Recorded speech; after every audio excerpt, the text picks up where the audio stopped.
Hi everyone, my name is Matthew and today we're going to talk about another book Steve wants to talk about. So you have the book there. Do you want to also introduce yourself, just so in case anyone's seen this video yourself, they want to know who you are. So what books have you written? And this book is important. It was written during the Vietnam War and is about people's unwillingness to fight in wars, and is about the Air Force, American pilots who have to bomb industrial sites. And I had a experience of this myself in Hungary, where I lived in a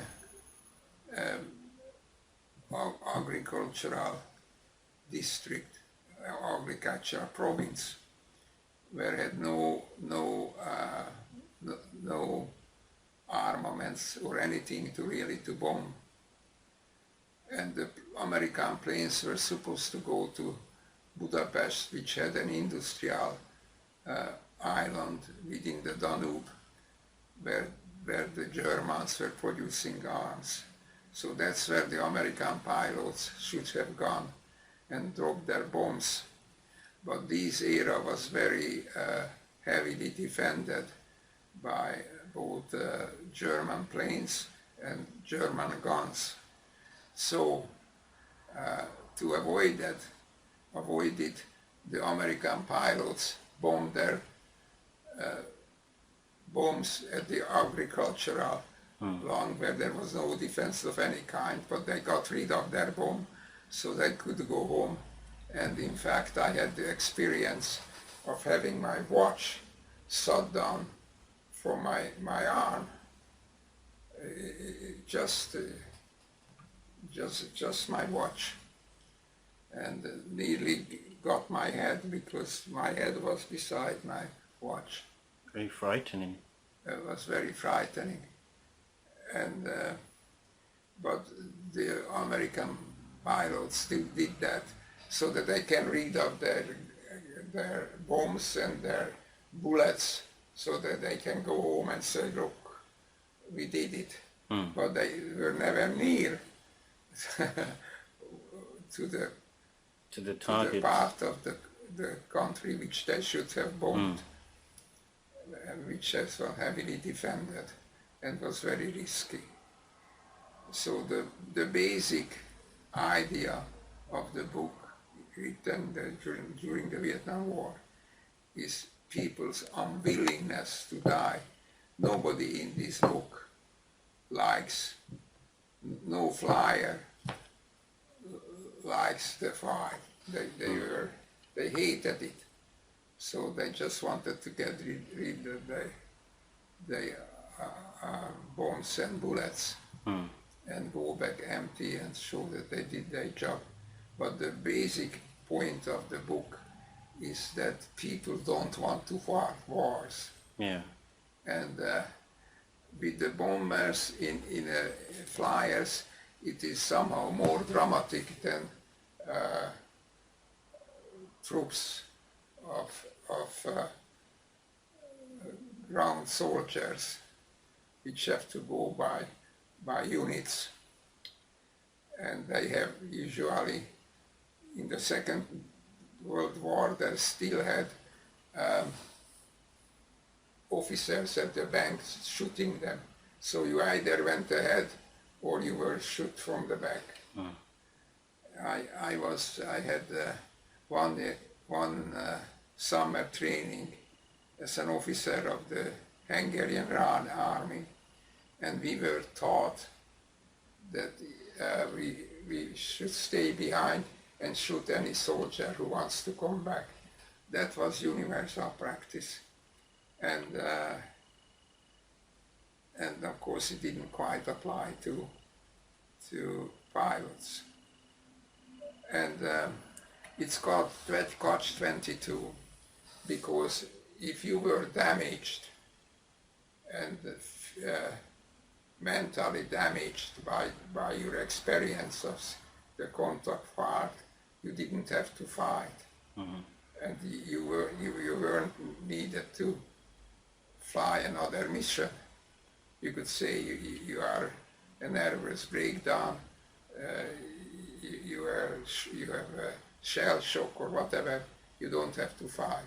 But if you said that you don't want to fly anymore, that was the catch-22.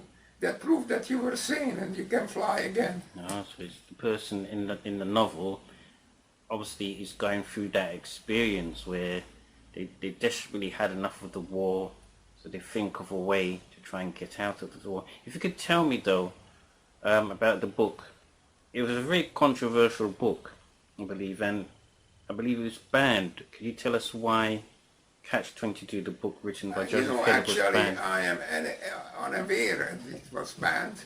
It was banned, it was very shortly banned because it was the huge, biggest success during the Vietnam War. I don't know, it sold untold millions of copies because everybody loved it. It was very much, and the hero is one who escapes, who finally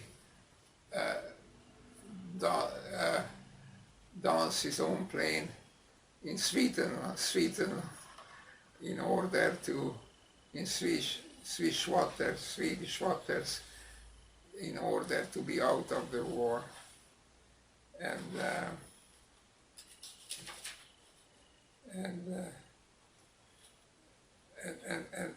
that's how it ends, that if he could get freed, then you can get through.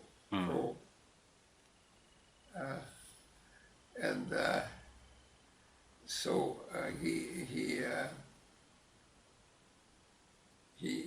escapes, and so it has a very positive, happy ending, and expressing the horror of the war and people's unwillingness to fight the war. Of course. Which is true of every soldier, but more particularly true of flyers, because they are alone in the plane, and there is nobody there to shoot them.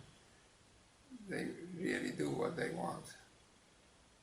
But you can understand why the book was banned, because as you mentioned, it was a very anti-war book, I believe, and it's takes me back to even books written before World War II, I believe, like All Quiet on the Western Front was a very anti-war book.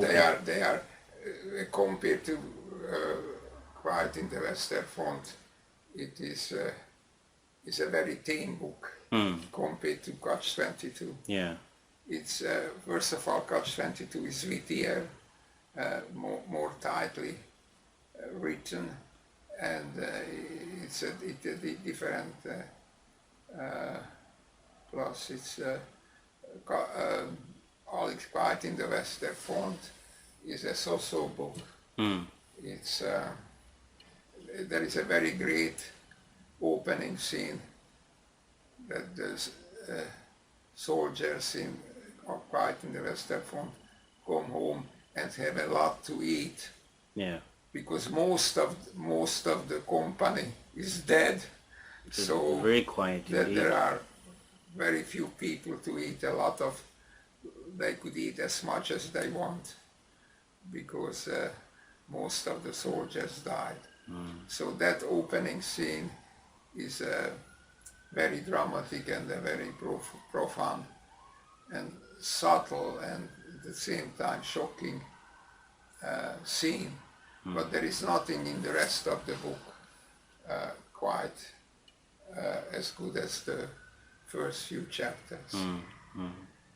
And why would you recommend anyone read Catch-22? What could they take from the book Catch-22? Well, you have to have a sense of humor. Yeah. And so you have to have a kind of intelligence, because if you are a dull person and don't get jokes, then it won't do much for you. But if you laugh at jokes, then you will laugh in that book. And I believe there was a movie done about that book, I believe. I mean, what's There your was thought? a movie made of it, but tell you honestly, I don't remember it. I remember seeing it twice, but it's nothing like the book. Very Nothing like the few book, yeah. films are like the book, and the Cost 22 movie is certainly nothing. It's a very fast, very sharp, very thrilling book, Cost 22. Excellent. And about a theme which is universal and constant. People don't want to kill each other. Yeah. Don't want to kill and don't want to get killed. And that's the message the book strikes to the readers on the realism of war. You know, very few people go into war to die. There's a famous saying that, and I don't know who said it, that it's not the point of going to war to die, but to kill as many of the other enemy as you can. I wish you remember that quote. It's not from the book, but I know a very famous general said that, making the other guy die for his country rather than you dying for yours. Yeah, and not only people don't go to war to die, they don't go to war to kill. There is very few people who go to war to kill. Yeah, they're trying to avoid as much. The whole absurdity of Yeah. wars is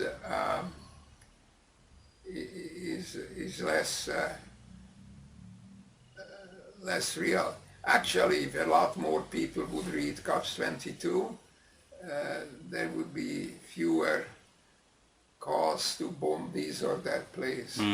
So we really need another Catch-22 for the modern period, I suppose, or if, Yeah, if well, it's not how it works. It is. It happened. It's a Vietnam War, but it is a universal situation, and so it is going to be the shining book to it. Yeah. All the MPs who are arguing for another bombing, they didn't read Catch 22, or if they read it, they should read it again. Of course. Well, what we'll do, we'll wrap it up there, and I must thank Stephen again for his vast knowledge on literature. I do hope you've enjoyed watching the video, and I'd like you to stay tuned so we can go through other books that are classics and that have set standards throughout history. So thanks again to Stephen, and I hope we see you again next time.